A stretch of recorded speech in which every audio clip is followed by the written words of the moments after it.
Hi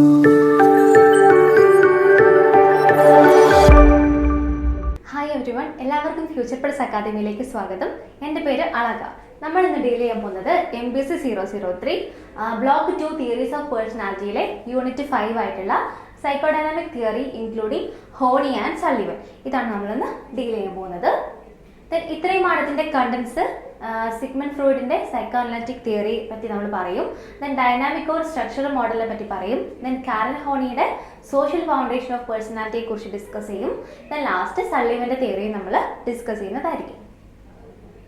Then, the psychodynamic perspective includes all the theories in psychology that see human functioning based upon the interaction of drives and forces within the person. ഒരു പേഴ്സന്റെ ഉള്ളിലുള്ള ഡ്രൈവ്സും ഫോഴ്സിൻ്റെ ഒക്കെ interaction വഴിയാണ് ഓരോ human functioning നടക്കുന്നത് എന്നുള്ളതിൻ്റെ ബേസിലാണ് ഈ ഒരു സൈക്കോ ഡൈനാമിക് പെർസ്പെക്റ്റീവ് വർക്ക് ചെയ്യുന്നത്. Particularly the unconscious factors and the interaction among the different structure of personality. അപ്പോൾ ഇവർ എംഫസൈസ് ചെയ്തത് എന്താണ്? അൺകോൺഷ്യസ് ഫാക്ടേഴ്സിനെയാണ്. അതേപോലെ തന്നെ സ്ട്രക്ചർ ഓഫ് പേഴ്സണാലിറ്റിയെ അവരെ ഡിസ്കസ് ചെയ്തിട്ടുണ്ട്. ഫ്രോയിഡിന്റെ psycho analysis was the original psychodynamic theory, but the psychodynamic approach as a whole include all theories that were based on his ideas but modified by Jung, Adler, Erikson, Karen Horney, Eric Fromm and Sullivan. ഇപ്പോൾ ഒരു ഫ്രോയിഡിന്റെ psycho analysis ആണ് original psychodynamic theory. അപ്പോൾ അതിൻ്റെ കൂടെ തന്നെ അത് modify ചെയ്ത ഒത്തിരി തിയറിസ്റ്റുകൾ വന്നിട്ടുണ്ട്. യങ്ങിന്റെ തിയറി, ആഡ്ലറിന്റെ തിയറി, എറിക്സന്റെ theory, Karen Horney, Erich Fromm, Sullivan, ഇവരൊക്കെ ഇതിനായിട്ട് ആഡ് ചെയ്തു പോയിട്ടുള്ള തിയറിസ്റ്റുകളാണ്. In this unit we will be dealing 3 important psychodynamic theories of personality. 3 important psychodynamic theories നമ്മൾ നോക്കും. ഫസ്റ്റ് നമ്മൾ ഫ്രോയിഡിന്റെ സൈക്കോ അനാലിസിസ് തിയറി നമ്മൾ നോക്കും. അതിനുശേഷം എന്ത് ചെയ്യും? കാരൻ ഹോണിന്റെ തിയറിന്റെ മെയിൻ ഫീച്ചേഴ്സ് എന്തൊക്കെയാണെന്ന് നോക്കും. അതിനുശേഷം ലാസ്റ്റ് സള്ളിവന്റെ തിയറിയും കൂടി നമ്മൾ നോക്കുന്നതായിരിക്കും. Then Sigmund Freud's psycho analytical theory. അപ്പോൾ സിഗ്മണ്ട് ഫ്രോയിഡ് ആണ് ഈ ഒരു സൈക്കോ അനലിറ്റിക്കൽ തിയറി കൊണ്ടുവന്നിട്ടുള്ള ആള്. അപ്പം നമ്മുടെ തിയറീസ് ഓഫ് സൈക്കോളജി നോക്കുന്ന സമയത്ത് തന്നെ, ഈ പേഴ്സണാലിറ്റി നോക്കുന്ന സമയത്ത് തന്നെ ഫ്രോയിഡിന്റെ തിയറി എന്ന് പറയുന്നത് എക്കാലവും നമുക്ക് യൂസ്ഫുൾ ആയിട്ടുള്ള തിയറിയാണ്. കാരണം ഒരിക്കലും ഇപ്പോൾ നമ്മളിപ്പോൾ degree first year, second year, PG first year, second year, third year വരെ നമ്മൾ യൂസ് ചെയ്യുന്ന ഒരു തിയറിയാണ് ഈ ഒരു സിഗ്മണ്ട് ഫ്രോയിഡിന്റെ theory. Then assumptions of psychodynamic theory എന്തൊക്കെയാണെന്ന് നമുക്ക് നോക്കാം. ഇത്തരം അസംഷൻസിന്റെ ബേസിലാണ് ഈ ഒരു സൈക്കോഡൈനാമിക് തിയറി വന്നിട്ടുള്ളത്. Our behavior and feelings are powerfully affected by unconscious motive. അപ്പോൾ നമ്മുടെ ബിഹേവിയർ ഡിറ്റർമിൻ ചെയ്യുന്നത് നമ്മുടെ ഈ ഒരു അൺകോൺഷ്യസ് മോട്ടീവ്സ് ആണ്. Our behavior and feelings as adult are rooted in our childhood experience. അപ്പോൾ നമ്മുടെ നമുക്ക് എന്തെങ്കിലും ബിഹേവിയേഴ്സും ഫീലിങ്സും അതേപോലെ തന്നെ സൈക്കോളജിക്കൽ പ്രോബ്ലംസ് ഒക്കെ ഉണ്ടെങ്കിൽ അത് നമ്മുടെ ചൈൽഡ്ഹുഡ് എക്സ്പീരിയൻസ് ആയിട്ട് റൂട്ടഡ് ആയിട്ടാണ് ഉണ്ടാവുക. അപ്പോൾ നമുക്ക് ഇപ്പോൾ കാണിക്കുന്ന ഏതൊരു ബിഹേവിയറിൻ്റെയും റൂട്ട് എവിടെയാണുള്ളത്? ചൈൽഡ്ഹുഡ് എക്സ്പീരിയൻസിലാണുള്ളതാണ് ഈ ഒരു തിയറിയുടെ രണ്ടാമത്തെ assumption. All behaviors has a cause, even slips of the tongue.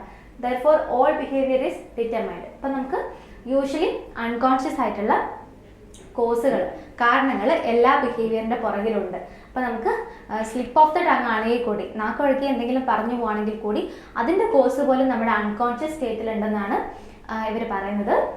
Therefore, all behavior is determined. അതുകൊണ്ട് തന്നെ നമ്മൾ കാണിക്കുന്ന എല്ലാ ബിഹേവിയറും ഡിറ്റർമൈൻഡ് ആയിട്ടുള്ളൊരു കാര്യമാണെന്നാണ് പറയുന്നത്. Personality is made up of 3 parts. Tripartite, the id, ego and super ego. Personality 3 പാർട്ടുണ്ട്: ഇതും ഈഗോയും സൂപ്പർ ഈഗോയും. Behaviour is motivated by 2 instinctual drives, Eros and താനാറ്റോസ്.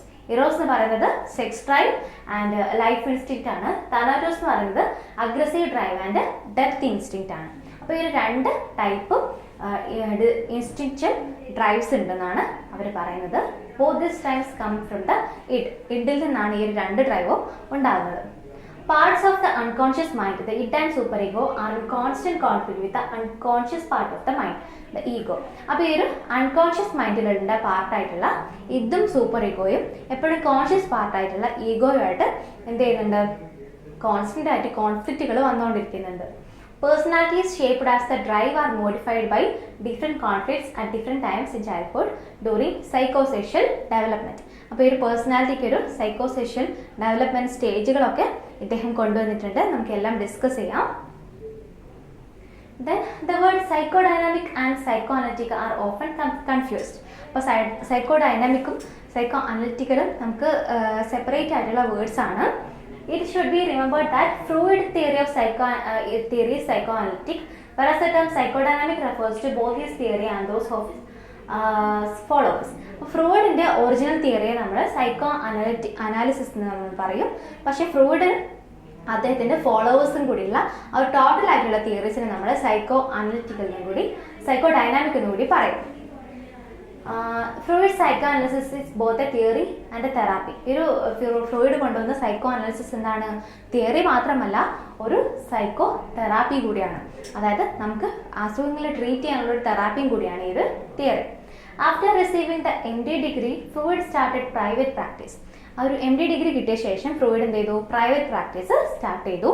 He specialized in the treatment of emotional problems and he began to use a number of newly developed techniques such as hypnosis, dream analysis and free association. അപ്പോൾ അദ്ദേഹം use ചെയ്ത techniques ആണ് ഈ മൂന്നെണ്ണം. അതിൻ്റെ പേരുകൾ എന്തായാലും important ആണ്, ഓർത്ത് വെക്കണം. ഹിപ്നോസിസും ഡ്രീം അനാലിസിസും ഫ്രീ അസോസിയേഷനും ആണ് യൂസ് ചെയ്തത്. ഇത് വെച്ചിട്ട് അദ്ദേഹം ഇമോഷണൽ പ്രോബ്ലംസിനൊക്കെ ട്രീറ്റ്മെൻറ്റ് കൊടുക്കാൻ വേണ്ടിയിട്ട് ശ്രമിച്ചു. Working with Viennese physician Joseph Breuer, who had his patients simply talk about their problems. അപ്പോൾ അദ്ദേഹത്തിൻ്റെ ഒരു വെനീസ് ഫിസിഷ്യനെ കണ്ടെത്തി, ജോസഫ് ബ്രൂയർ ആയിരുന്നു. അപ്പോൾ ആ ഒരു ഡോക്ടർ എന്ത് ചെയ്തു? അവരുടെ പേഷ്യൻസായിട്ട് സിംപ്ലി കോൺവെർസേഷൻസ് നടത്തി. അപ്പോൾ ഫ്രോയിഡ് കണ്ടുപിടിച്ചൊരു കാര്യം എന്ന് വെച്ചിട്ടുണ്ടെങ്കിൽ, such conversations between physician and patient were often helpful in getting rid of certain symptoms. For example, a woman with a paralyzed arm was able to use it again, and a young boy who has no longer overwhelmed by irrational fears. അപ്പോൾ ഈ ഒരു ഇങ്ങനെയുള്ള conversations കാരണം എന്ത് ചെയ്യുന്നു? പേഷ്യൻസിന് ചില symptoms, ചില അസുഖങ്ങളുടെ സിംറ്റംസിനൊക്കെ മാറാൻ വേണ്ടി കാരണമായി. അതായത് ഒരു പാരലൈസ്ഡ് ആമുള്ളൊരു വുമണ് ഇത്തരം കോൺവെർസേഷൻസിലൂടെ കൈ അനക്കാൻ പറ്റി. അതേപോലെ തന്നെ ഇറേഷണൽ ഫിയർ ഉള്ള ഒരു കുട്ടിക്ക് ഇത്തരം കോൺവെർസേഷൻസ് വഴി എന്തായി? ആ ഒരു ഫിയർ മാറി കിട്ടി. അപ്പോൾ ഇത്തരം കാര്യങ്ങളൊക്കെ അദ്ദേഹം എന്ത് ചെയ്തു? ഒബ്സർവ് ചെയ്തു. Freud became deeply interested, not only providing a cure for a series of patients, but also in seeking to understand how their symptoms came to be and why talking procedure produced changes. അപ്പോൾ ഇദ്ദേഹം പറഞ്ഞത്, ഇദ്ദേഹം interested ആയിട്ടുള്ളത് എന്ന് വെച്ചിട്ടുണ്ടെങ്കിൽ ഇത്തരം കാര്യങ്ങൾ treat ചെയ്യുന്നതിൽ മാത്രമല്ല, എങ്ങനെയാണ് ഇത്തരം സിംറ്റംസ് വന്നിട്ടുള്ളത്, അതേപോലെ തന്നെ ഇത്തരം കോൺവെർസേഷൻസ് കാരണം എങ്ങനെയാണ് അത് മാറിയിട്ടുള്ളത്. അപ്പോൾ ഇത്തരം റൂട്ടിലേക്കൊക്കെ അന്വേഷിച്ച് പോകാനൊക്കെ ഇൻട്രസ്റ്റ് എന്ത് ചെയ്തു? ഫ്രോയിഡ് കാണിച്ചു. Freud was convinced that everything a person said or did or thought was determined by some identifiable cause. അപ്പോൾ അദ്ദേഹം കൺവിൻസ് ചെയ്ത കാര്യം എന്ന് വെച്ചിട്ടുണ്ടെങ്കിൽ, ഒരു പേഴ്സൺ എന്തൊക്കെ പറയുന്നുണ്ടോ, ചെയ്യുന്നുണ്ടോ, ചിന്തിക്കുന്നുണ്ടോ അതിനൊക്കെ വ്യക്തമായ ചില കാരണങ്ങളുണ്ട്.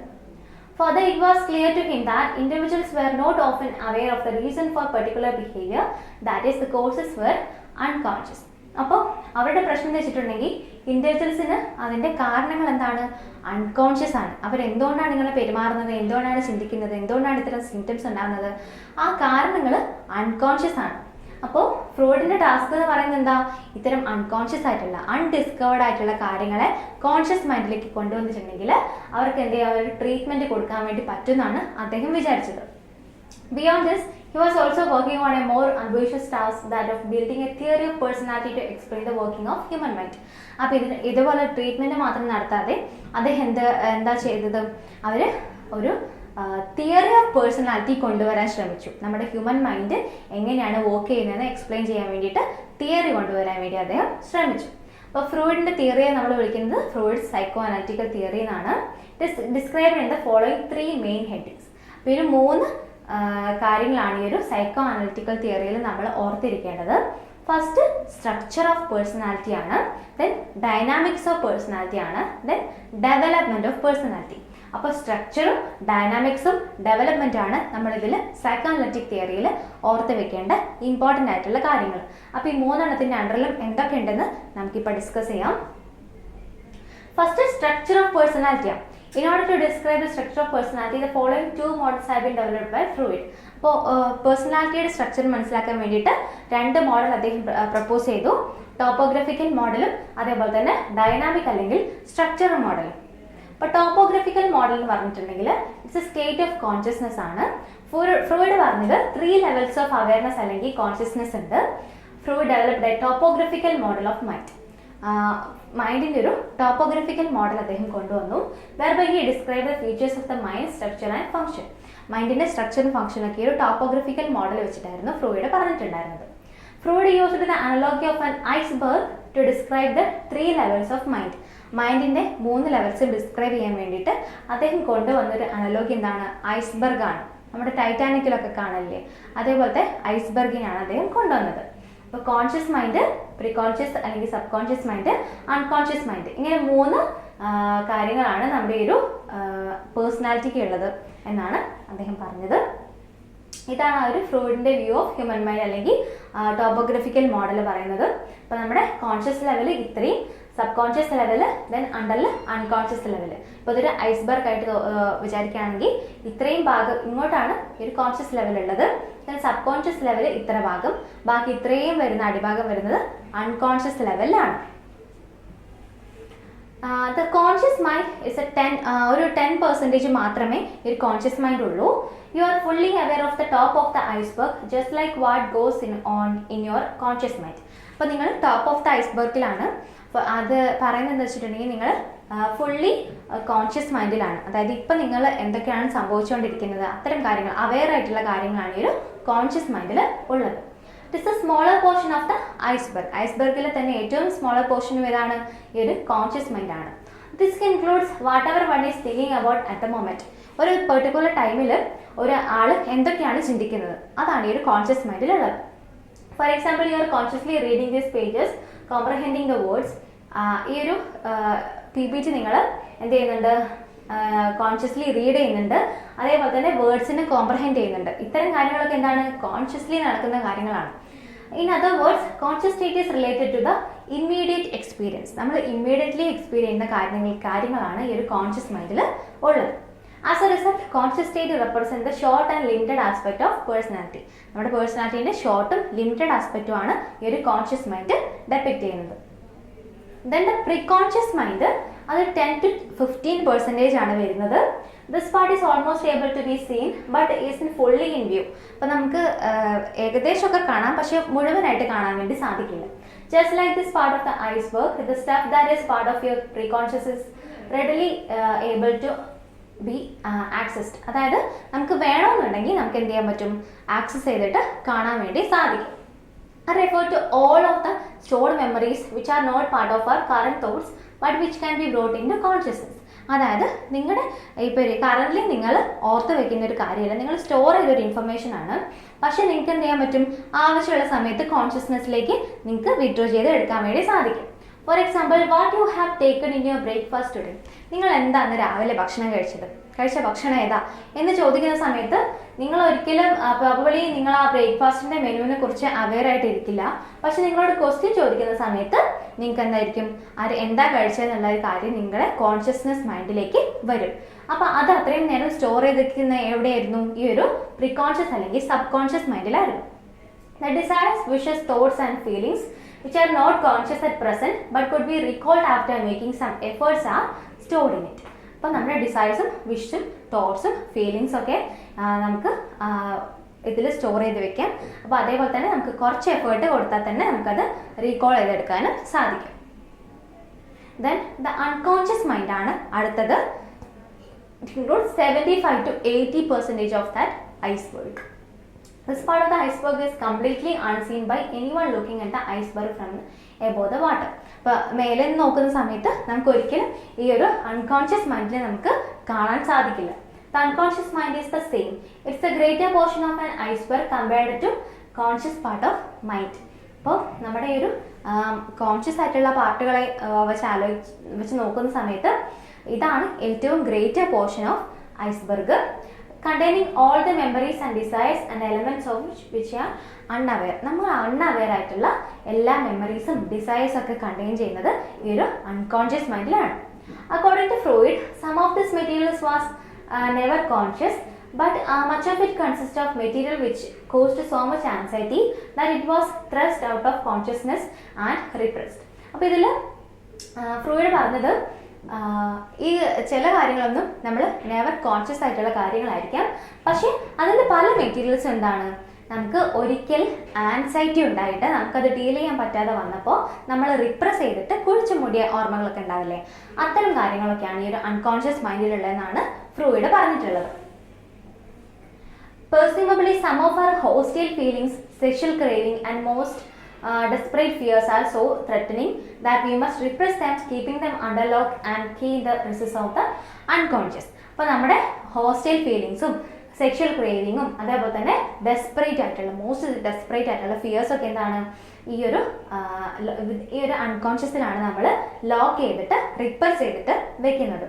Freud felt that this part of the mind was not directly accessible to awareness. നമുക്ക് ഒരിക്കലും ഡയറക്റ്റ്ലി അവയർനെസ്സിലേക്ക് ആക്സസ് ചെയ്യാൻ പറ്റുന്ന കാര്യങ്ങളല്ല ഇതിലുള്ളത്. He saw it as a dumb box for urges, feelings and ideas that are tied to anxiety, conflict and pain. അപ്പോൾ ആൻസൈറ്റിയും കോൺഫ്ലിക്റ്റും പെയിനും ഒക്കെ ഉണ്ടാക്കുന്ന അർജും ഫീലിങ്സും ഐഡിയാസും ഒക്കെ ഉള്ള ഒരു ഡംബ് ബോക്സ് ആണ് ഈ ഒരു അൺകോൺഷ്യസ് എന്നാണ് ഫ്രോയിഡ് പറയുന്നത്. These feelings are and thoughts has not disappeared, and according to Freud, they are there exerting influence on our action and our conscious awareness. അപ്പോൾ അത് റിപ്രസ് ചെയ്ത് മാറ്റി എന്നുള്ളതല്ലാതെ അതൊരിക്കലും ഡിസപ്പിയർഡ് ആയിട്ട് പോകുന്നില്ല, പകരം എന്ത് ചെയ്യുന്നുണ്ട് നമ്മുടെ ആക്ഷൻസിനെയും കോൺഷ്യസ് അവയർനെസ്സിനൊക്കെ അത് ഇൻഫ്ലുവൻസ് ചെയ്യുന്നുണ്ട്, നമുക്ക് കാണാൻ പറ്റുന്നില്ലെന്ന് മാത്രമേ ഉള്ളൂ. Material passes easily back and fourth between the conscious and the pre conscious. അപ്പോൾ നമ്മൾ ഇൻഫർമേഷൻസും മെറ്റീരിയൽസും നമ്മുടെ ബിലീഫ്സും അങ്ങനെയുള്ള കാര്യങ്ങളൊക്കെ കോൺഷ്യസിൻ്റെയും പ്രീ കോൺഷ്യസിൻ്റെ ഇടയിൽ ഇങ്ങനെ കണ്ടിന്യൂസ് ആയിട്ട് പാസ് ചെയ്ത് പോകുന്നുണ്ട്. Materials from 2 areas can slip into the unconscious. ഇപ്പം ഇങ്ങനെ പാസ് ചെയ്ത് പോകുന്ന സമയത്ത് ഈ ഒരു 2 ഏരിയയിൽ നിന്നും എന്ത് ചെയ്യാൻ പറ്റും, ചില കാര്യങ്ങളൊക്കെ അൺകോൺഷ്യസിലേക്ക് സ്ലിപ്പ് ചെയ്ത് പോകാനുള്ള ചാൻസ് ഉണ്ട്. Truly unconscious material cannot be made available voluntarily. Truly unconscious ആയിട്ടുള്ള കാര്യങ്ങൾ എന്താണ്, നമുക്കൊരിക്കലും വോളണ്ടറിലി നമ്മൾ ആഗ്രഹിച്ചാൽ പെട്ടെന്ന് അവയർനെസ്സിലേക്ക് വരാൻ സാധ്യതയില്ല. And we need a psychoanalyst to bring out the materials from the unconscious to the conscious realm. അപ്പോൾ ഇങ്ങനെ നമുക്ക് റെഡിലി അവൈലബിൾ അല്ല, വോളണ്ടറി ആയിട്ട് അവൈലബിൾ അല്ലാത്ത കാര്യങ്ങൾ ഒരു സൈക്കോ അനലിസ്റ്റിൻ്റെ അടുത്ത് ചെന്നിട്ടുണ്ടെങ്കിൽ നമുക്കത് കോൺഷ്യസ് മൈൻഡിലേക്ക് കൊണ്ടുവരേണ്ടി സാധിക്കും ത്രൂ ഹിപ്നോസിസ് എക്സെട്ര. അപ്പോൾ ഇത്രയുമാണ് അദ്ദേഹത്തിൻ്റെ unconscious mind. Then dynamic or structural model. അപ്പോൾ ആദ്യത്തെ ടോപ്പോഗ്രഫിക്കൽ മോഡൽ നമ്മൾ പറഞ്ഞു, ഇനി രണ്ടാമത്തെ മോഡലാണ് ഡൈനാമിക് അല്ലെങ്കിൽ സ്ട്രക്ചറൽ മോഡൽ. അപ്പോൾ ഈ ഒരു ഡൈനാമിക് അല്ലെങ്കിൽ സ്ട്രക്ചറൽ മോഡലിൽ Freud found a kind of mental map involving 3 regions or types of mental activity. അപ്പോൾ ഇതിൽ അദ്ദേഹം പറഞ്ഞത് 3 region അല്ലെങ്കിൽ 3 ടൈപ്സ് ഓഫ് മെന്റൽ ആക്ടിവിറ്റീസ് ഉണ്ട്. These 3 regions are termed as id, ego and super ego. ഈ ഒരു ഡൈനാമിക്സ് നമുക്ക് പറയുന്നത് എന്താണ്, ഇതും ഈഗോയും സൂപ്പർ ഈഗോ ഉണ്ടെന്നാണ്. These regions are the site of constant battles in which there are conflict among. ഈ 3 കാര്യങ്ങളിൽ നമുക്ക് കോൺഫ്ലിക്റ്റുകൾ ഉണ്ടാവും. ഈ 3 നമ്മൾ ഇതും ഈഗോയും സൂപ്പർ ഈഗോ ആയിട്ട് നമ്മൾ പറയുന്നത്. അപ്പോൾ ഈ ഈഗോ എന്ന് പറയുന്നത് ഇതെന്ന് പറയുന്നത് വാട്ട് വി ഡിസയർ, എന്താണ് നമ്മൾ ആഗ്രഹിക്കുന്നത്. ഈഗോ എന്ന് പറയുന്നത് what can be realistically obtained. അപ്പം നമുക്ക് റിയലിസ്റ്റിക്കലി നമ്മുടെ എന്ത് കാര്യമാണ് നമുക്ക് ഒബ്റ്റെയിൻ ചെയ്യാനുള്ള കഴിവുള്ളത്. ദെൻ മൂന്നാമത്തെ സൂപ്പർ ഈഗോ പറയുന്നത് what our moral code tells is right or wrong. നമ്മുടെ മോറൽ കോഡ് എന്താ പറയുന്നത്, ശരിയാണോ തെറ്റാണോ എന്നുള്ള കാര്യം. അപ്പോൾ ഈ ഒരു കോൺഫ്ലിക്റ്റുകളാണ് നമ്മുടെ ഈ ഒരു റീജിയനിൽ ഉണ്ടാവുന്നത്. ഇതെന്ന് പറയുന്നത് ദ പ്രൈമറി റീജിയൻ ഈസ് ഇത്. Freud proposed that it is present at birth and is totally unconscious. നമ്മൾ ജനിക്കുന്ന സമയത്ത് തന്നെ പ്രസന്റ് ആയിട്ടുള്ള കാര്യമാണ് ഇത്. അത് നമുക്ക് ടോട്ടലി അൺകോൺഷ്യസ് ആയിട്ടുള്ള കാര്യമാണ്. It is that part of personality that deals with the immediate gratification of primitive needs, sexual desires and aggressive impulses. അപ്പോൾ ഈ ഒരു നമുക്ക് പ്രിമിറ്റീവ് ആയിട്ടുള്ള നീഡ്സുകൾ ഗ്രാറ്റിഫൈ ചെയ്യാൻ വേണ്ടിയിട്ട്, സെക്ഷൽ ഡിസയേഴ്സ് ഗ്രാറ്റിഫൈ ചെയ്യാൻ വേണ്ടിയിട്ട്, അഗ്രസീവ് ഇമ്പൾസുകളൊക്കെ ഗ്രാറ്റിഫൈ ചെയ്യാൻ വേണ്ടിയിട്ടുള്ള ആ ഒരു പാർട്ട് ഓഫ് പേഴ്സണാലിറ്റി ആണ് എന്ത് ഇതെന്ന് പറയുന്നത്. It is govern by the pleasure principle.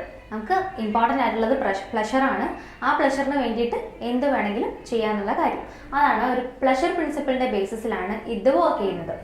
It demands the satisfaction of desires without regard for what is possible or what the consequences might be. അപ്പോൾ ഇവരെന്താ ചെയ്യുന്നത്, അവർ എങ്ങനെയെങ്കിലും ആ ഒരു ഡിസയേഴ്സ് സാറ്റിസ്ഫൈ ചെയ്യാനാണ് ശ്രമിക്കുന്നത്, without regard of what is possible. എന്താണ് ശരിക്കും അത് ചെയ്യാനുള്ള എബിലിറ്റി നമുക്കുണ്ടോ, അത് നമുക്ക് പോസിബിൾ ആയിട്ടുള്ള കാര്യമാണോ, അല്ലെങ്കിൽ അത് അതിൻ്റെ കോൺസിക്വൻസസ് എന്തായിരിക്കും എന്നുള്ള കാര്യമൊന്നും ഈ ഒരു ഇതെന്നുള്ള പേഴ്സണാലിറ്റി നോക്കില്ല. സോ ഇത് ഓൺലി നോക്കുന്നത് നമ്മുടെ ഡിസയേഴ്സ് സാറ്റിസ്ഫൈ ചെയ്യുന്നുണ്ടോ, പ്ലഷർ കിട്ടുന്നുണ്ടോ കാര്യം മാത്രമാണ്. Then ego. Since it has no concern with the demands of reality or logic, so without additional mental development we could not survive. അപ്പോൾ ഇതിനെന്താണ്, നമ്മുടെ റിയാലിറ്റി വെച്ചിട്ടോ ലോജിക്ക് വെച്ചിട്ടോ തിങ്ക് ചെയ്യാൻ പറ്റാത്തത് കൊണ്ട് തന്നെ നമുക്ക് ഒരിക്കലും അത് വെച്ച് മാത്രം വെച്ചിട്ട് സർവൈവ് ചെയ്യാൻ വേണ്ടി പറ്റില്ല.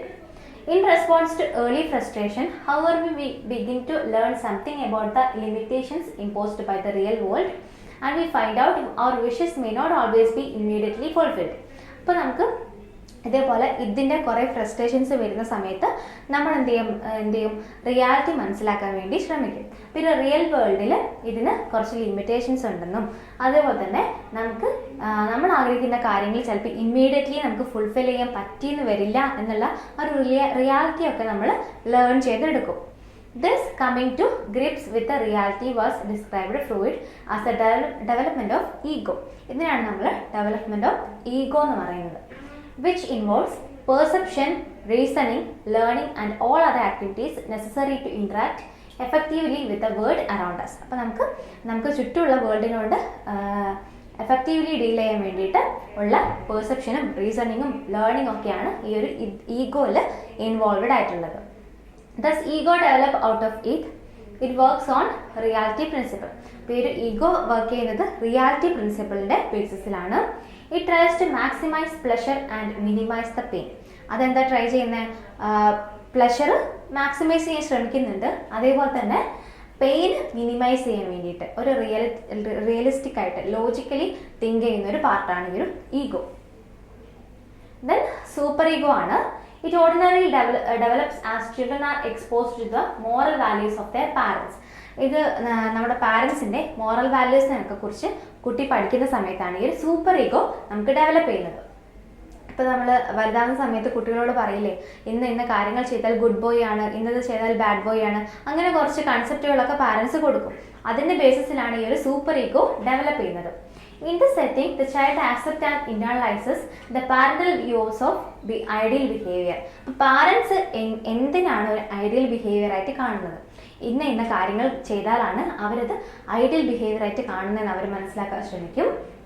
അതേപോലെ തന്നെ their moral values as to what is right and wrong, എന്താണ് ശരി എന്താണ് തെറ്റെന്നുള്ളതിൻ്റെയൊക്കെ മോറൽ വാല്യൂസും അവരെന്ത് ചെയ്യുന്നുണ്ട്, മനസ്സിലാക്കാൻ വേണ്ടി ശ്രമിക്കുന്നുണ്ട്. These two aspects of superego are known as ego ideal and conscience. അപ്പോൾ ഫസ്റ്റത്തെ ആണ് ഈഗോ ഐഡിയൽ, അതായത് ഐഡിയൽ ബിഹേവിയർ കാണിക്കാനുള്ള ടെൻഡൻസി, അതാണ് ഈഗോ ഐഡിയൽ. ദെൻ അടുത്ത ശരിയാണോ തെറ്റാണോ മോറൽ വാല്യൂസ് വെച്ചിട്ട് നോക്കുന്നതിനാണ് കൺസേൺസ് എന്ന് നമ്മൾ പറയുന്നത്. Super ego spans all 3 levels of consciousness. Super ego 3 consciousness ലെവലിലും വന്ന് നിൽക്കുന്നുണ്ട്. While most of us are ഈ ഒരു പിക്ചർ കണ്ടിട്ടുണ്ടെങ്കിൽ നിങ്ങൾക്ക് മനസ്സിലാവും, ഇത് കംപ്ലീറ്റ്ലി അൺകോൺഷ്യസിലാണ്. ഈഗോ എന്താണ്, സബ് കോൺഷ്യസിലും കോൺഷ്യസിലും കൂടിയാണ്. പക്ഷേ ഈ സൂപ്പർ ഈഗോ കണ്ടോ, കോൺഷ്യസും സബ് കോൺഷ്യസും അൺകോൺഷ്യസ് ലെവലിലും ഈ ഒരു സൂപ്പർ ഈഗോ നിൽക്കുന്നുണ്ട്. സോ അതാണ് ആ പോയിന്റ് കൊണ്ട് നമ്മൾ ഉദ്ദേശിക്കുന്നത്. Then, while most of us are able to verbalize our ideas and our moral system, it is also true that we are not always aware of the reason for our strong emotional reaction on such a situation. അപ്പോൾ നമുക്ക് പറ്റുന്ന കാര്യം വെച്ചിട്ടുണ്ടെങ്കിൽ നമുക്ക് moral സിസ്റ്റത്തിനെ കുറിച്ച് നമ്മുടെ ഐഡിയൽസിനെ കുറിച്ചൊക്കെ നമുക്കറിയാം. പക്ഷെ ചില സമയത്ത് നമുക്ക് എന്ത് ചെയ്യാൻ പറ്റുന്നില്ല, ചില ഇഷ്യൂസ് വരുന്ന സമയത്ത് നമുക്ക് സ്ട്രോങ് ഇമോഷണൽ റിയാക്ഷനൊക്കെ വരുന്ന ആ ഒരു അവസ്ഥ വരാറുണ്ട്. Thus, super ego deals with the ideals. Super ego ഐഡിയൽസിനെയാണ് ഡീൽ ചെയ്യുന്നത്. It represent the societal demands and ideals. Society എന്താണ് ഡിമാൻഡ് ചെയ്യുന്നത്, അവരുടെ ഐഡിയൽസ് എന്തൊക്കെയാണ്, അതിനെയാണ് സൂപ്പർ ഈഗോ റെപ്രസെന്റ് ചെയ്യുന്നത്. It is also responsible for creating the feeling of guilt and punishes the person for if he or she falls short the societal norms and ideals. അപ്പോൾ അവർക്കൊരു കുറ്റബോധം എന്ന് പറഞ്ഞൊരു ഫീലിംഗ്, എന്തെങ്കിലും ചെയ്തിട്ടുണ്ടെങ്കിൽ തെറ്റാണെങ്കിൽ അതിനൊരു കുറ്റബോധം വരാനുള്ള ഫീലിംഗ് ഉണ്ടാക്കാനും, അതേപോലെ തന്നെ സൊസൈറ്റിയുടെ നോംസും ഐഡിയൽസും അതിൻ്റെ റൂൾസൊക്കെ അനുസരിച്ച് പോകാനും അത് അനുസരിക്കാതെ വന്നിട്ടുണ്ടെങ്കിൽ പണിഷ്മെൻറ്റ് വാങ്ങിക്കാനുള്ള ആ ഒരു ടെൻഡൻസി ഒക്കെ കിട്ടുന്നത് ഈ ഒരു സൂപ്പർ ഈഗോ വെച്ചിട്ടാണ്. ഇത് റൺ ചെയ്തത് മൊറാലിറ്റി പ്രിൻസിപ്പിൾ വഴിയാണ്. ദെൻ ഇതാണ് നമ്മുടെ ആ ഒരു ഇതിൻ ഈഗോ, ഈ സൂപ്പർ ഈഗോൻ്റെ ഒരു റിയൽ ലൈഫ് എക്സാമ്പിൾ. നിങ്ങൾ ജസ്റ്റ് ഒന്ന് നോക്കി പോയാൽ മതി. ദെൻ ഡൈനാമിക്സ് ഓഫ് പേഴ്സണാലിറ്റി ആണ്. അപ്പോൾ സ്ട്രക്ചർ ഓഫ് പേഴ്സണാലിറ്റി നമ്മൾ നോക്കി. ഇനി പേഴ്സണാലിറ്റീൻ്റെ ഡൈനാമിക്സ് ആണ് നമ്മൾ നോക്കാൻ പോകുന്നത്. According to Freud, human organism is a complex system in which relies on both physiological energy as well as psychic energy. അപ്പോൾ നമ്മുടെ ഹ്യൂമൻ ഓർഗാനിസം എന്ന് പറയുന്നത് എന്താണ്? 2 എനർജീസിൽ ഡിപ്പെൻഡ് ചെയ്ത് നിൽക്കുകയാണ്. ഫിസിയോളജിക്കൽ എനർജിയും കൂടാതെ തന്നെ സൈക്കിക് എനർജിയും കൊണ്ടാണ് നമ്മൾ റൺ ചെയ്ത് പോകുന്നത്. Physical energy is used in physical activities like running, writing, respiration etcetera. അപ്പോൾ നമ്മൾ ഫിസിക്കൽ എനർജി ഈ ഒരു റണ്ണിങ്ങിലും റൈറ്റിങ്ങിലും റെസ്പിറേഷനിലൊക്കെയാണ് നമ്മൾ യൂസ് ചെയ്യുന്നത്. നേരെ മറിച്ച് സൈക്കിക് എനർജി ആണെങ്കിൽ used in psychological words such as planning, thinking, feeling and remembering. ഇത്തരം സൈക്കോളജിക്കൽ ആക്ടിവിറ്റീസിന് കാരണമാവുന്ന എനർജിയാണ് psychic energy. According to Freud, it is the contact point of these 2 types of energy. അപ്പോൾ ഇതാണ് ഈ ഒരു 2 ടൈപ്പ് എനർജീൻ്റെയും കോണ്ടാക്ട് പോയിന്റ് ആയിട്ട് ഫ്രോയിഡ് പറയുന്നത്. Related to these energies, Freud developed some concept which explain the dynamic aspect of personality like instinct, anxiety and mental mechanism. Freud stated that the instincts are the ultimate cause of all behavior. എല്ലാ ബിഹേവിയറിനെയും കാരണമാവുന്നത് എന്താണ്? ഇൻസ്റ്റിങ്ക്റ്റുകളാണെന്നാണ് Freud പറഞ്ഞത്. The 2 basic instincts are eros and the thanatos. eros എന്ന് പറയുന്നത് love, affection അങ്ങനെയുള്ള കാര്യങ്ങളും thanatos എന്ന് പറയുന്നത് death instinct ആണ്, ഡിസ്ട്രക്റ്റീവ് ആയിട്ടുള്ള കാര്യങ്ങളാണ്. അപ്പോൾ 2 ബേസിക് ഇൻസ്റ്റിങ്ക്റ്റ് ആണ് ഈ ഒരു എറോസും തനാറ്റോസും. The purpose of eros is to establish and preserve unity through relationship. Relationship വഴി നമ്മൾ യൂണിറ്റി പ്രിസർവ് ചെയ്യുന്നതാണ് ഈ ഒരു എറോസിന്റെ പർപ്പസ് എന്ന് പറഞ്ഞാൽ. ദെൻ തനാറ്റോസ് പറയുന്നത് അൺഡു കണക്ഷൻസ് ആൻഡ് യൂണിറ്റി. ആ ഒരു യൂണിറ്റ് ഒക്കെ അൺഡു ചെയ്തിട്ട് കണക്ഷൻസ് ഒക്കെ വിഡ്രോ ചെയ്തിട്ട് അങ്ങനെയുള്ള ഒരു ഡിസ്ട്രക്റ്റീവ് ഇൻസ്റ്റിക്റ്റ് ആണ് ഈ തനാറ്റോസ് കൊണ്ട് ഉദ്ദേശിക്കുന്നത്. The 2 instincts can either operate against each other through repulsion or combine with each other through attraction. ഈ രണ്ടും ഒന്നെങ്കിൽ 2 തമ്മിൽ റിപ്പൽ ചെയ്ത് പോവാം, അല്ലെങ്കിൽ 2 തമ്മിൽ അട്രാക്റ്റ് ആയിട്ട് പോവാം. Then libido is the main source of psychic energy and is thought to come from these 2 main instincts. എറോസിൽ നിന്നും തനാറ്റോസിൽ നിന്നും ഡെവലപ്പ് ചെയ്യുന്ന ഒരു സൈക്കിക് എനർജിയാണ് ലിബിഡോ എന്നാണ് ഫ്രോയിഡ് പറഞ്ഞത്. അപ്പോൾ ലിബിഡോ എന്ന് വെച്ചിട്ടുണ്ടെങ്കിൽ നിങ്ങൾ ഓർക്കുക സൈക്കിക് എനർജി. ഓക്കെ, അപ്പോൾ സൈക്കോഡൈനാമിക്സിലെ അടുത്തൊരു ടോപ്പിക്കാണ് defence mechanism. Anxiety comes from realistic sources in the external world and conflict within one's own mind. അപ്പോൾ നമുക്ക് ഒരുപാട് കോൺഫ്ലിക്റ്റുകൾ ഉണ്ടാവാറുണ്ടല്ലേ, ഒരുപാട് ആൻസൈറ്റികൾ നമ്മൾ ഫേസ് ചെയ്യാറുണ്ട്. അപ്പോൾ ഈ ആൻസൈറ്റികളൊക്കെ വന്നിട്ടുണ്ടെങ്കിൽ നമുക്ക് ആ ഒരു സക്സസ്ഫുൾ ആയിട്ട് നമ്മുടെ ലൈഫ് മുന്നോട്ട് കൊണ്ടുപോകാൻ പറ്റില്ല. അപ്പോൾ നമ്മൾ യൂസ് ചെയ്യുന്ന കുറച്ച് മെക്കാനിസംസ് ഉണ്ട്, അതിനെക്കുറിച്ചാണ് ഇവിടെ ഡിസ്കസ് ചെയ്യുന്നത്. A common conflict is when the id decides something that ego and or superego do not agree with. അപ്പോൾ നമ്മുടെ ഇതെന്ന് പറഞ്ഞത് പ്ലഷർ പ്രിൻസിപ്പിൾ ആണല്ലോ അല്ലേ. അപ്പോൾ എന്ത് കണ്ടാലും അത് വേണമെന്ന് ആഗ്രഹിക്കുന്ന ഒരു പാർട്ടാണ് ഇത്. അപ്പോൾ ഇതിൻ്റെ ആഗ്രഹം ഒന്നുകിൽ ഈഗോയ്ക്കോ അല്ലെങ്കിൽ സൂപ്പർ ഈഗോയ്ക്കോ എന്താ പറ്റുക, അവർക്ക് അഗ്രി ചെയ്യുന്നതായിരിക്കില്ല. ഈഗോ പറയും വേണ്ട, അല്ലെങ്കിൽ സൂപ്പർ ഈഗോ പറയും വേണ്ടാന്ന്. ആ സമയത്ത് എന്തായി, കോൺഫ്ലിക്റ്റ് ആയി. ഇതിന് വേണമെന്നുണ്ട്, ഈഗോ അല്ലെങ്കിൽ സൂപ്പർ ഈഗോ വേണ്ട എന്ന് പറയുന്നുണ്ട്. An important function of the ego is to operate defense mechanism. അപ്പോൾ ഈ ഒരു ഡിഫെൻസ് മെക്കാനിസം ഓപ്പറേറ്റ് ചെയ്യുന്ന മെയിൻ ആയിട്ടുള്ള സംഭവം എന്ന് പറയുന്നത് എന്താ, ഈഗോയാണ്. Psychological defences are the way we deal with anxiety. അപ്പോൾ ഈ ഒരു ഇതിൻ്റെയും ഈഗോയുടെയും ഇടയിൽ വരുന്ന പ്രശ്നം നമുക്ക് എന്ത് ചെയ്യും, ആൻസൈറ്റി ക്രിയേറ്റ് ചെയ്യും. അപ്പോൾ ആ ആൻസൈറ്റിക്കെതിരെ നമ്മൾ യൂസ് ചെയ്യുന്ന ഡിഫെൻസുകളാണ് ഈ ഒരു ഡിഫെൻസ് മെക്കാനിസം കൊണ്ട് ഉദ്ദേശിക്കുന്നത്. Some of the important defense mechanisms are given below. Okay, ഏതൊക്കെയാണ് നമുക്ക് നോക്കാം. ഫസ്റ്റ് ഇത് rationalization ആണ്. Giving a justification or logical reason for behavior that otherwise would be considered as inappropriate or wrong, or creating false but believable excuses to justify inappropriate behavior. എന്ന് വെച്ചിട്ടുണ്ടെങ്കിൽ നമ്മളൊരു behaviour കാണിച്ചു, പക്ഷെ അത് തെറ്റാണ്, ഇൻഅപ്രോപ്രിയേറ്റ് ആണ്, റോങ് ആയിട്ടുള്ള ഒരു ബിഹേവിയർ ആണ്. പക്ഷെ അതിനെ നമ്മൾ എന്ത് ചെയ്യും, അതിന് കുറച്ച് ഫോൾസ് ആയിട്ടുള്ള റീസൺസ് ഒക്കെ നമ്മൾ ക്രിയേറ്റ് ചെയ്യും. പക്ഷെ ഫോൾസ് ആണെങ്കിലും അത് നമുക്ക് ബിലീവ് ചെയ്യാൻ പറ്റുന്ന എക്സ്ക്യൂസുകളായിരിക്കും. അപ്പോൾ ഒരു എക്സാമ്പിൾ പറയുകയാണെങ്കിൽ, Kim failed his history course because he did not study or attend the class, but he told his roommates that he failed because the professor didn't like him. അപ്പോൾ ഇവിടെ കിം എന്ന് പറഞ്ഞിട്ടുള്ള ആൾ എന്തായി, എക്സാമിൽ ഫെയിലായി. അപ്പോൾ അയാൾ റൂംമേറ്റിനോട് എന്താ പറഞ്ഞത്, സത്യത്തിൽ അയാൾ പഠിക്കാൻ പറ്റാത്തതുകൊണ്ടാണ്, പക്ഷെ അത് ആക്സെപ്റ്റ് ചെയ്യാൻ പറ്റാതെ പുതിയൊരു ഫാൾസ് ആയിട്ടുള്ള ഇൻഫർമേഷൻ അയാളോട് കൊടുക്കുകയാണ്.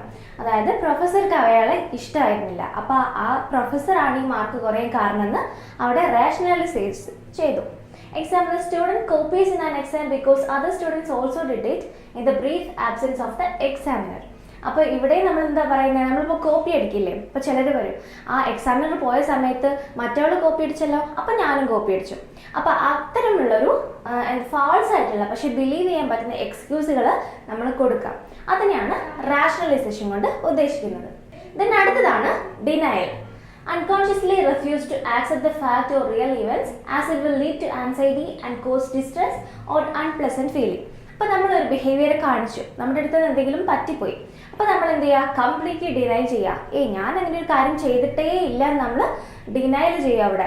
അപ്പോൾ അൺകോൺഷ്യസ്ലി ആണ് അവർ റിഫ്യൂസ് ചെയ്യുന്നത്. അപ്പോൾ അവരുടെ മൈൻഡിൽ ഒട്ടും ഉണ്ടാവില്ല ആ ഒരു കാര്യം, അവരിങ്ങനെ ഒരു കാര്യം ചെയ്തതെന്നുള്ള കാര്യം അവർക്ക് ഒരിക്കലും ആക്സെപ്റ്റ് ചെയ്യാൻ പറ്റുന്ന കാര്യം പോലും ആയിരിക്കില്ല. അതിനെയാണ് ഡിനൈൽ കൊണ്ട് ഉദ്ദേശിക്കുന്നത്. Parents refusing to accept that their child has failed the class test as it will reflect badly on them. അപ്പോൾ ചില പാരൻസ് ഉണ്ടായിരിക്കും കുട്ടികളെ എക്സ്ട്രീമായിട്ട് പാമ്പർ ചെയ്യുന്ന പാരൻസ്.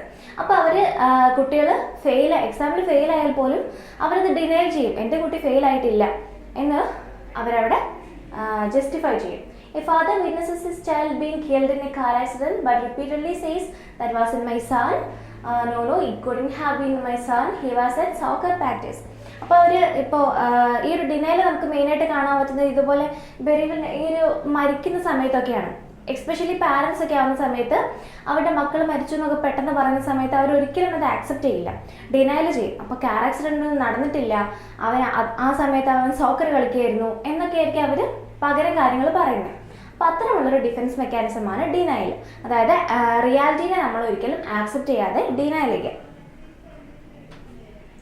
മൂന്നാമത്തതാണ് സബ്ലിമേഷൻ.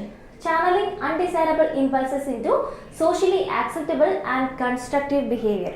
ഇപ്പോൾ ഈ സബ്ലിമേഷൻ ഓർത്ത് വെക്കാൻ വേണ്ടിയിട്ട് ഒരു ഡിഫിക്കൽട്ട് ടേമാണ്, നമുക്ക് അങ്ങോട്ടും ഇങ്ങോട്ടൊക്കെ മാറിപ്പോകും ഓരോ ഡിഫൻസ് തമ്മിൽ. അപ്പോൾ സബ്ലിമേഷൻ എന്ന് ഓർത്ത് വെക്കാൻ നിങ്ങൾ ഈ ഒരു പിക്ചർ ഓർത്ത് വെക്കാം. ഇപ്പം നിങ്ങൾക്കിപ്പോൾ ഒരു ബ്രേക്കപ്പ് കിട്ടി, അല്ലെങ്കിൽ നിങ്ങൾക്ക് ആരോടെങ്കിലും വല്ലാത്തൊരു അടങ്ങാത്ത ദേഷ്യമുണ്ട്. അപ്പോൾ നമ്മൾ എന്ത് ചെയ്യുക, ആ ഒരു എനർജീനെ ചാനലൈസ് ചെയ്യുക. അതായത് ഒബ്വിയസ്ലി നമുക്ക് ഒരാളോട് ദേഷ്യം ഉണ്ടെങ്കിൽ അയാളോടായിരിക്കും ആ ഒരു ദേഷ്യം പ്രകടിപ്പിക്കുക, പക്ഷെ അത് സോഷ്യലി അപ്രൂവബിൾ അല്ല. നമ്മൾ ഒരാളെ കയറി തെറി വിളിക്കുന്നതും അവരെ ഇടിക്കുന്നതൊന്നും സോഷ്യലി അപ്രൂവബിൾ അല്ല. അപ്പം നമ്മൾ എന്ത് ചെയ്യും, നമ്മുടെ ആ ഒരു എനർജീനെ ചാനലൈസ് ചെയ്തിട്ട് ഒരാൾ എന്ത് ചെയ്യാം, ചിലപ്പോൾ ജിമ്മിൽ പോവാം, ഇതേപോലെ ഉപദ്രവിക്കാതെ നമുക്ക് സോഷ്യലി അപ്രൂവബിൾ ആയിട്ടുള്ള ബിഹേവിയേഴ്സിലൂടെ ആ ഒരു എനർജി ചാനലൈസ് ചെയ്യും. അതിനെയാണ് സബ്ലിമേഷൻ കൊണ്ട് ഉദ്ദേശിക്കുന്നത്. Punchy bag channel angry impulse. ഇപ്പോൾ ആംഗ്രി ഇമ്പൾസ് ഉണ്ടാകുന്ന സമയത്ത് ഇതുപോലെ പഞ്ചി ബാഗിൽ ഇടിക്കുന്നതൊക്കെ അതിൻ്റെ ഒരു എക്സാമ്പിളാണ്. അതേപോലെ തന്നെ നമ്മൾ ചിലർ അഗ്രഷൻ ചാനൽ ചെയ്യാൻ വേണ്ടിയിട്ട് ഫുട്ബോളൊക്കെ കളിക്കുന്നവരൊക്കെ ഉണ്ട്. A man becomes angry with his boss, but rather than lashing out, he goes to the gym after work and exercise.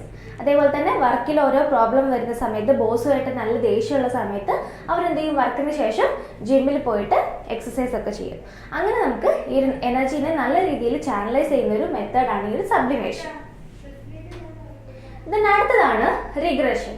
Going back to an earlier stage of development and behavior and mannerisms characteristics of the stage.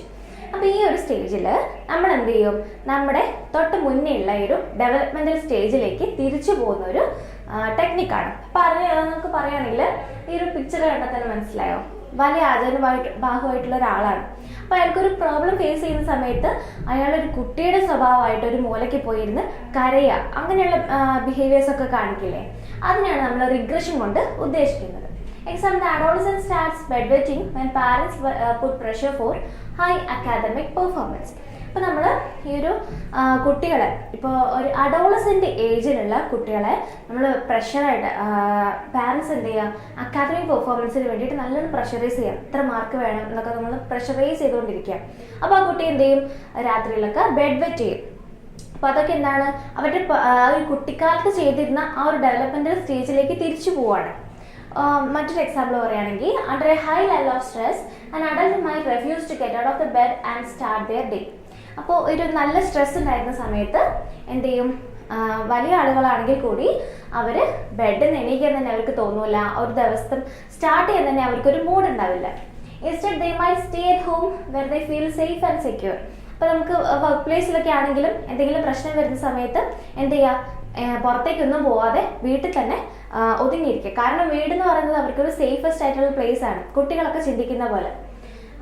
They might even develop vague physical complaints without any noticeable symptoms. അപ്പോൾ നമുക്ക് അതേപോലെ തന്നെ fake ആയിട്ട് എനിക്ക് പനിക്കുന്നുണ്ട്, എനിക്ക് ഇന്ന അസുഖങ്ങളുണ്ട്, അതുകൊണ്ട് ഞാൻ പോകുന്നില്ല എന്ന് പറഞ്ഞ സിറ്റുവേഷൻസിനെ അവോയ്ഡ് ചെയ്യാൻ വേണ്ടി ശ്രമിക്കും. അപ്പോൾ നമ്മൾ ഇങ്ങനെ ഒരു ഏർലിയർ സ്റ്റേജ് ഓഫ് ഡെവലപ്മെൻറ്റിലേക്ക് തിരിച്ചു പോകുന്ന ആ ഒരു ടെക്നിക്കാണ് ഈ ഒരു റിഗ്രഷൻ കൊണ്ട് ഉദ്ദേശിക്കുന്നത്. ദെൻ അടുത്തതാണ് repression. Repressing or removing the source of distress and anxiety from the awareness, thus it's not available in the conscious, it's an unconscious mechanism. ഇതിലെന്താണെന്ന് വെച്ചിട്ടുണ്ടെങ്കിൽ നമുക്ക് ഡിസ്ട്രെസ് അല്ലെങ്കിൽ ആൻസൈറ്റി കോസ് ചെയ്യുന്ന ഒരു ഇവന്റ് ഉണ്ടാവില്ലേ, അതിനെ നമ്മൾ അവയർനെസ്സിന് ഒഴിവാക്കുക, അതായത് നമ്മുടെ അൺകോൺഷ്യസ് പാർട്ടിലേക്ക് കൊണ്ടുപോയി തള്ളി വയ്ക്കാം. അപ്പോൾ നമ്മൾ റിപ്രസ് ചെയ്ത് വെക്കും. അപ്പോൾ നമുക്ക് എന്തായിരിക്കും, നമ്മുടെ അവയർനെസ്സിൽ ആ ഒരു സംഭവം നടന്നതായിട്ടേ നമുക്ക് ഓർമ്മ ഉണ്ടാവില്ല, അത് അൺകോൺഷ്യസ് മൈൻഡിലായിരിക്കും സേവ് ചെയ്ത് വെച്ചിട്ടുണ്ടാവുക. Example, person forget the abuse incident of the childhood. അപ്പോൾ ഈ ഒരു കുട്ടിക്കാലത്ത് എന്തെങ്കിലും ഫിസിക്കൽ അബ്യൂസ് നടന്നിട്ടുണ്ടെങ്കിൽ ഇത്തരം കാര്യങ്ങളൊക്കെ അവർ മാക്സിമം ഈ റിപ്രസ് ചെയ്ത് വെക്കാനാണ് ചാൻസ്. അപ്പോൾ അൺകോൺഷ്യസ് മൈൻഡിൽ അവർ ഇടയ്ക്കൊന്നും ഓർക്കാത്ത രീതിയിൽ അങ്ങനെ റിപ്രസ് ചെയ്ത് വെക്കുന്നത് അതിനൊരു എക്സാമ്പിളാണ്. Not remembering a traumatic event in which you witnessed a crime. അതേപോലെ തന്നെ ഒരു ട്രോമാറ്റിക് ഇവന്റ്, ഒരു ക്രൈമിൽ നിങ്ങളൊരു ട്രോമാറ്റിക് ഇവന്റ് വിറ്റ്നസ് ചെയ്തു, ഇത്തരം കാര്യങ്ങൾ നിങ്ങൾ ചിലപ്പോൾ റിപ്രസ് ചെയ്തിട്ട് നമ്മുടെ അവയർനെസ് ലെവൽ ഇല്ലാതെ അൺകോൺഷ്യസ് ലെവലിലേക്ക് സപ്രസ് ചെയ്ത് വെക്കാനുള്ളൊരു ടെൻഡൻസിയാണ്. ദെൻ റിയാക്ഷൻ ഫോർമേഷൻ ആണ്.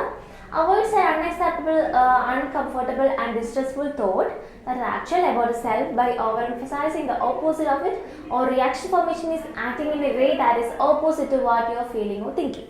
അതായത് നിങ്ങൾക്ക് ഇപ്പോൾ എന്താണോ ചെയ്യാൻ തോന്നുന്നത്, ആക്ച്വലായിട്ട് എന്താണോ ഫീൽ ചെയ്യുന്നത്, എന്താണോ ചെയ്യാൻ തോന്നുന്നത്, അതിൻ്റെ നേരെ ഓപ്പോസിറ്റായിട്ട് ബിഹേവ് ചെയ്യാം. അതിനെയാണ് റിയാക്ഷൻ ഫോർമേഷൻ എന്ന് പറയുന്നത്. By acting in the opposite way, a person is able to hide their true feelings even from themselves. അപ്പോൾ ഇങ്ങനെ ഓപ്പോസിറ്റ് ആയിട്ട് ആക്ട് ചെയ്യുന്ന സമയത്ത് എന്ത് ചെയ്യാൻ പറ്റും, അവരുടെ ട്രൂ ഫീലിങ്സ് മറ്റുള്ളവരിൽ നിന്നും അതേപോലെ തന്നെ അവരുടെ സ്വന്തമായിട്ട് തന്നെ അവർക്ക് എന്ത് ചെയ്യാൻ പറ്റും, ഹൈഡ് ചെയ്ത് വെക്കാൻ വേണ്ടി പറ്റും. എക്സാമ്പിൾ പറയുമ്പോൾ നിങ്ങൾക്ക് മനസ്സിലാവും. Being excessively generous to avoid thoughts about one being miserable. മറ്റൊരു എക്സാമ്പിൾ പറയുകയാണെങ്കിൽ, a person who applauds with enthusiasm when their competitor wins an award can be experiencing a reaction formation. അതായത് നിങ്ങളിപ്പോൾ ഒരു സ്പോർട്സിൽ പങ്കെടുത്തു, അപ്പോൾ നിങ്ങളുടെ തൊട്ടടുത്തുള്ള ആ ഒരു കോമ്പറ്റേറ്ററാണ് അതിൽ വിൻ ചെയ്യുന്നത്. അപ്പോൾ they might be unable to acknowledge their own disappointment or feeling of failure in the moment. By acting enthusiastic for the winner, the anxiety associated with the threat to the self-esteem is avoided. അപ്പോൾ അവർ നമ്മൾ തോറ്റു അല്ലേ, അപ്പോൾ അവർ മറ്റൊരാണ് ജയിച്ചത്. അപ്പോൾ നമുക്ക് ആ ഒരു ഡിസപ്പോയിൻമെൻ്റ് ഒന്നും നമുക്ക് അത്രത്തോളം ഉണ്ടെന്ന് നമുക്ക് തന്നെ അവയർനെസ് ഉണ്ടാവില്ല. പകരം നമ്മൾ എന്ത് ചെയ്യും, അതിന് ഓപ്പോസിറ്റ് ആയിട്ട് മറ്റവർ ജയിച്ചതിന് ഭയങ്കരമായിട്ട് എന്തൂസിയാസം ചെയ്തിട്ട് നമ്മൾ അവർക്ക് വേണ്ടി ക്ലാപ്പൊക്കെ ചെയ്യും. അപ്പോൾ ഇത്തരം കാര്യങ്ങളൊക്കെ എന്താണ് ഈ ഒരു റിയാക്ഷൻ ഫോർമേഷനിൽ വരുന്നതാണ്. Then അടുത്തതാണ് projection. Projecting or attributing one's unacceptable thoughts and qualities to someone else, and it is immature defense mechanism.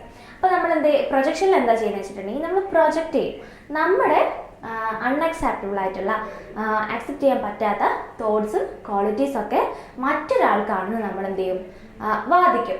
ആ ഒരു ടെക്നിക്കാണ് ഈ ഒരു പ്രൊജക്ഷൻ കൊണ്ട് നമ്മൾ ഉദ്ദേശിക്കുന്നത്. Example, you might hate someone but your super ego tells you that such hatred is unacceptable. You can solve the problem by believing that they hate you. അപ്പോൾ നമുക്കൊരു example എടുക്കുകയാണെങ്കിൽ, അപ്പോൾ നിങ്ങൾക്കൊരാളോട് ഭയങ്കരമായിട്ട് വെറുപ്പുണ്ട്, പക്ഷെ നിങ്ങൾക്കറിയാം അങ്ങനെ വെറുപ്പ് വെച്ച് വളർത്തുന്ന അത്ര നല്ല കാര്യമൊന്നുമല്ല, അപ്രോപ്രിയേറ്റ് ആയിട്ടുള്ള കാര്യമല്ല. അപ്പോൾ നിങ്ങൾ എന്ത് ചെയ്യും, എനിക്ക് അവരോട് വെറുപ്പൊന്നുമില്ല, അവൻ എന്നോടാണ് വെറുപ്പ് എന്ന് നമ്മൾ മനസ്സിൽ അടിയുറപ്പിച്ച് വെക്കും. അതിനെയാണ് ഈ ഒരു പ്രൊജക്ഷൻ കൊണ്ട് നമ്മൾ ഉദ്ദേശിക്കുന്നത്. Student blames the instructor for a bad grade when he didn't study. ഇതൊക്കെ ഒരു പ്രൊജക്ഷൻ്റെ എക്സാമ്പിളാണ്. Then അടുത്തതാണ് displacement. Displacement is the redirecting of feelings or impulses about one person toward another less threatening person. അതായത് നമ്മൾ പണ്ട് ഈ ഒരു മലയാളത്തിലൊക്കെ പറഞ്ഞ പഴഞ്ചൊല്ലില്ലേ, അങ്ങാടിയിൽ തോറ്റാൽ അമ്മയോട്, അങ്ങനെ ആ ഒരു ടെക്നിക്ക് വരുന്നതാണ് ഈ ഒരു ഡിസ്പ്ലേസ്മെന്റ് എന്ന് പറഞ്ഞിട്ടുള്ളത്. അതായത് നിങ്ങൾക്ക് ഒരാളോട് ആക്സെപ്റ്റ് ചെയ്യാൻ പറ്റാത്ത, ഇതേപോലെ തന്നെ ഇമ്പൾസും ഭയങ്കരമായിട്ട് ആങ്കറും ഫീലിങ്സ് ഒക്കെ വരുന്നുണ്ട്, പക്ഷെ അയാളോട് അതൊക്കെ തുറന്ന് കാണിച്ചിട്ടുണ്ടെങ്കിൽ നമുക്ക് പ്രശ്നമാവും. അപ്പോൾ നമ്മൾ എന്ത് ചെയ്യും, ലെസ് ത്രെറ്റനിങ് ആയിട്ടുള്ള ആളോട് അത് കാണിക്കും. ഇപ്പോൾ എക്സാമ്പിൾ പറയുകയാണെങ്കിൽ, ഒരു വർക്കറിനോട് ബോസ് ഭയങ്കരമായിട്ട് ദേഷ്യപ്പെട്ടു.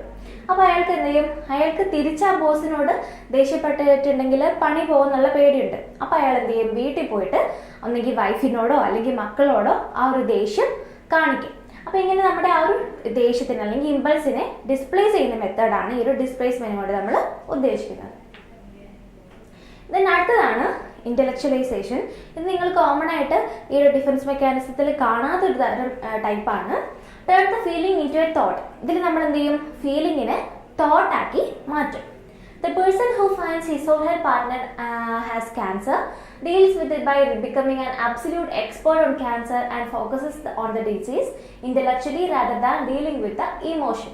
അപ്പോൾ ഇതിൽ നമ്മൾ എന്താ യൂസ് ചെയ്ത് വെച്ചിട്ടുണ്ടെങ്കിൽ, നമ്മുടെ പാർട്ട്ണറിന് ഒരു അസുഖം, ഒരു ഫോർ എക്സാമ്പിൾ ക്യാൻസർ എന്നൊക്കെ പറയുകയാണെങ്കിൽ അങ്ങനെയുള്ള എന്തെങ്കിലും മാരകമായിട്ടുള്ള ഒരു അസുഖമുണ്ട്. അപ്പോൾ നമുക്ക് എന്ത് ചെയ്യാൻ പറ്റും, നമ്മൾ അവിടെ ആ ഒരു ഫീലിംഗ് വരുത്തുന്നതിന് പകരം, ആ ഒരു ഇമോഷൻ ഇമ്പോർട്ടൻസ് കൊടുക്കുന്നതിന് പകരം നമ്മൾ അതിന് ഇൻ്റലക്ച്വലൈസ് ചെയ്യും. നമ്മൾ ക്യാൻസറിനെ കുറിച്ച് കൂടുതൽ പഠിച്ചിട്ട് അതിനെക്കുറിച്ച് കൂടുതൽ അവയർനെസ് ഒക്കെ ക്രിയേറ്റ് ചെയ്തിട്ട് അങ്ങനെ നമ്മൾ എന്ത് ചെയ്യും, ആ ഒരു ഫീലിങ്ങിനെ തോട്ടാക്കി മാറ്റും. ആ ഒരു പ്രോസസ്സാണ് ഇൻ്റലക്ച്വലൈസേഷൻ.